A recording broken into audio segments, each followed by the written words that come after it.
안녕하세요. 유튜브 시청자 여러분. 반갑습니다. 김정마의 김기사입니다. 오늘은 오랜만에 버스 기사와 관련된 영상을 준비했는데요.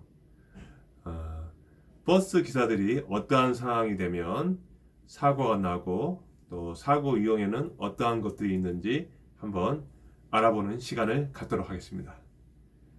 버스를 처음 몰거나 경력이 얼마 안 되시는 분들은 이 영상 끝까지 봐주세요. 그럼 잠시 후에 뵙겠습니다. 먼저 사고는 이제 심리적인 요인이 꽤 많이 작용을 하는데요. 바로 그 조급함이 가장 큰 사고의 원인이 됩니다. 기사분들이 늘 흔히 하는 말이 앞뒤 차를 잘 만나야 된다고 이렇게 말을 많이 하시거든요. 이 말은 앞차와 뒷차의 배차 간격이 예를 들어 10분이라면 앞차량은 15분, 뒷차량은 5분으로 붙었다고 가정하면 이제 운전기사 10분 중 9분은 마음이 좀 조급해집니다. 그러다 보면 무리하게 이제 운전을 하게 되고 운전할 때 주의력도 그만큼 떨어지게 되는데요. 결국 이제 사고로 이어질 수가 있습니다. 앞차, 뒷차 분이 알아서 간격을 조정해 주시면 좋은데 이게 좀처럼 쉽게 되지는 않는 것 같습니다. 그래서 베테랑 기사뿐만 아니라 초보 기사님도 항상 간격이 너무 벌어졌다고 하더라도 너무 무리하게 간격 맞추려고 하지 마시고 조금 덜 쉰다는 마음가짐으로 자기 자신의 마음을 다스려야 할 것 같습니다. 근데 이게 좀처럼 쉽진 않죠. 더더욱이나 이제 경력이 얼마 안 되시는 분들이 이러한 상황이 되면 더더욱 그렇겠죠. 물론 저도 뭐 마찬가지입니다. 두 번째는 이제 그 충분한 휴식 시간을 가져야 되는데 대부분의 이제 마을버스 회사는 주어진 시간이 그렇게 막 넉넉하지는 않기 때문에 휴식 시간을 좀 더 많이 갖기 위해서 좀 마음이 조급해지는 경향이 있는데요. 지금은 좀 괜찮은데 예전에 제가 이제 마을버스 한 4년 전, 4, 5년 전에 이제 운전할 때는 정말 이제 쉬는 시간이 별로 없었거든요. 그래서 어쩔 때는 이제 세 바퀴 돌고 그때 비로소 쉬기도 하고 또 화장실 가려고 막 뛰어다니고 그 다음에 식사하려고 뛰어다니고 댕기고 아니죠. 그때 당시 한 바퀴 도는데 한 1시간 40분에서 50분 했거든요. 근데 적게는 7분, 많으면 한 15분에서 20분? 그 정도 쉬었던 것 같습니다. 아무튼 그 조급함이 사고를 부른다고 생각하시면 될 것 같고요. 이제부터는 사고 유형에 대해서 한번 알아보기로 하겠습니다. 크게 이제 사고 유형은 차내 안전사고, 그 다음에 차대차, 차대인 사고로 나뉘는데 일단은 먼저 차내 안전사고에 대해서 한번 말씀드리도록 하겠습니다. 첫 번째가 이제 가장 흔한 경우인데 이제 급출발, 급제동, 그때 할 때 이제 승객이 넘어지는 경우가 대부분인데요. 아까 조급함이 사고를 부른다고 했죠. 이제 신호를 건너가기 위해서 이제 급출발하거나 아니면 빨리 가기 위해서 속도를 올리다가 갑자기 뭐 튀어나오는 자동차, 뭐 오토바이, 사람들로 인해서 급제동을 하는 경우가 있는데 이때 이제 차내 승객이 이제 넘어지는 경우입니다. 두 번째는 이제 승차문이나 하차문을 닫을 때 타는 승객이나 내리는 승객이 없는지 이게 잘 살펴보고 닫아야 하는데 마음이 급한 나머지 이제 앞문을 안 닫고 출발하려다가 뛰어오는 승객을 못 보고 그냥 움직이는 차량으로 인해서 승객이 중심을 잃고 넘어지는 경우.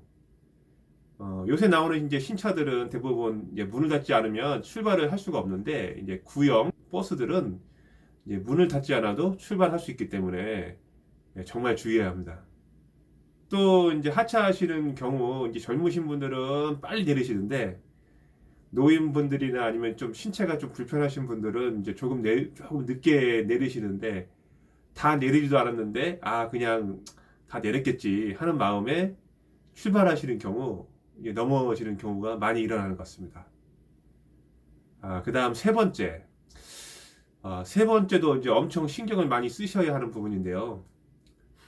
원래 이제 버스 정류장과 가깝게 버스를 이제 정차를 시켜야 되는데 부득이한 경우로 인해서 이제 원거리 정차를 하는 경우가 있는데 여기서 말하는 원거리 정차라는 거는 버스 정류장과 가깝게 붙여서 되는데 좀 멀리 되는 경우 그 사이로 혹시 뭐 자동차, 뭐 오토바이, 그 다음에 요새는 이제 킥보드 많죠. 전동 킥보드 이런 게 지나가서 사고가 나는 경우가 있습니다. 여기서 이제 말하는 이제 부득이한 경우는 이제 뭐 정류장 앞뒤로 이제 불법 주차라든지 뭐 차들이 이렇게 승용차들이 주차해 있어가지고 정류장에 이제 바짝 될 수 없는 경우인데요.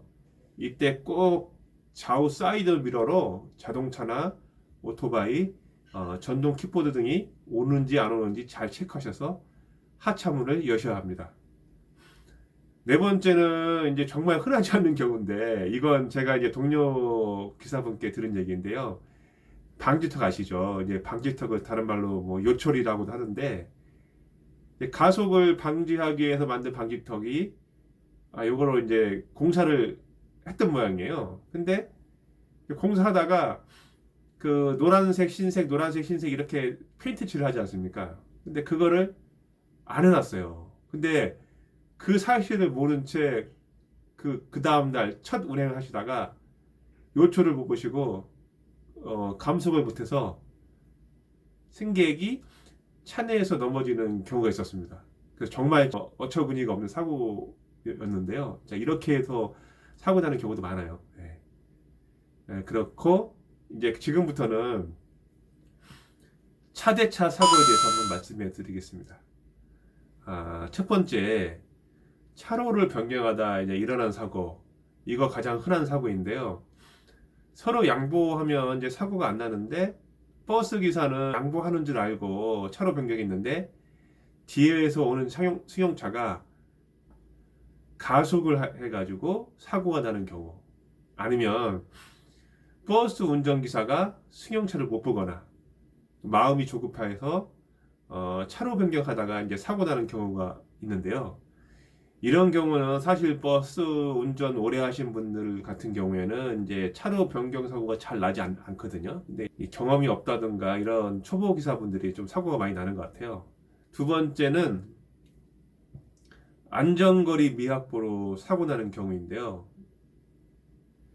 사거리 신호에서 이제 주황색 불이 들어왔는데 앞에 승용차가 건너갈 줄 알았는데 갑자기 그냥 그 주황색 불을 보고 갑자기 멈춰서는 바람에 버스는 이제 아무래도 이제 승용차보다 쉽게 제동이 안 되거든요. 버스가 갑자기 멈추게 되면 이제 승객이 넘어지고, 그렇다고 또 승객 때문에 멈추지 않으면 차량과 부딪히게 되고 정말 이제 난감한 상황이 발생하는데요. 이런 상황을 마주치지 않게 하려면 정말 그 안전거리 확보하고 운행하셔야 합니다. 세 번째는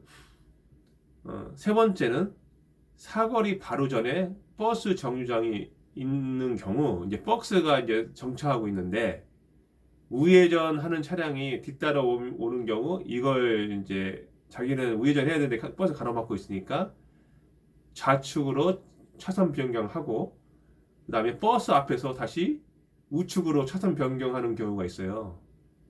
이때 이제 정말 버스 기사가 좌우를 이렇게 살피지 않고 출발하면 접촉사고 납니다. 이런 경우도 정말 흔하게 발생하거든요. 그래서 버스 기사는 항상 좌우를 살피고 차내 안도 살피는 게 정말 중요합니다. 네 번째는 이제 좁은 도로를 지날 때 왕복 2차선 도로를 이제 지날 때 갓길에 주차되어 있는 차량이나 오토바이, 그 다음에 손수레, 자전거 이런 걸 피하다가 이제 중앙선을 넘어서 반대편에서 오는 차량과 부딪히는 경우, 이런 경우는 버스 기사분이 이제 상황 판단을 잘 하셔야 되는데 이런 상황도 좀 발생합니다.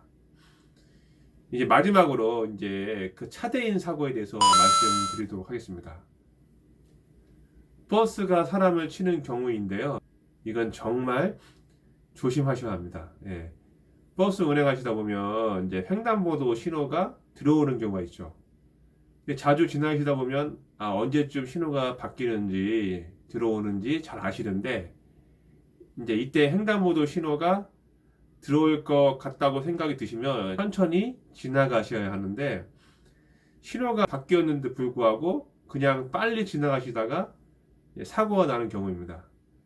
최악의 경우는 이제 사람의 목숨까지 잃는 경우도 있고요. 사람이 이제 크게 다칠 수도 있습니다. 제가 이 사람이 이제 목숨까지 잃은 경우는 제가 한번 얘기를 들었거든요. 근데 이게 너무 이제 끔찍하더라고요. 예, 그래서 제가 차마 얘기를 못하겠고, 아무튼 차대인 사고 정말 조심하셔야 합니다. 우리가 어차피 이제 생계를 위해서 이제 운전대를 잡았는데, 운전대를 놓는 순간까지는 진짜 조심해서 다녀야 되는데, 정말 이제 운전대를 한순간에 놓게 될 수가 있습니다. 그리고 이제 심리적으로나 육체적으로 정말 힘든 상황에 놓이게 될 수 있으니까 여러분 정말 또 조심하셔야 합니다. 그 밖에도 이제 특히 겨울철 블랙아이스, 눈이 녹았다가 다시 얼어가지고 미끄러져 사고 나는 거, 장마철에 비가 많이 내려서 또 사고 나는 경우, 여러 사고가 언제든지 생길 수 있다는 점 명심하시고, 우리 이제 구독자분들 중에서 버스 운전 하시는 분 아니면 버스 운전을 하려고 하시는 분은 꼭 제가 앞에서 말씀드린 사고 유형에 대해서 다시 한번 생각해 보시고 사고가 발생하지 않도록 주의하셨으면 합니다. 이상 오늘은 버스 운전기사가 어떠한 상황이 되면 사고가 나고 사고 유형은 어떠한 것들이 있는지 알아보았는데요.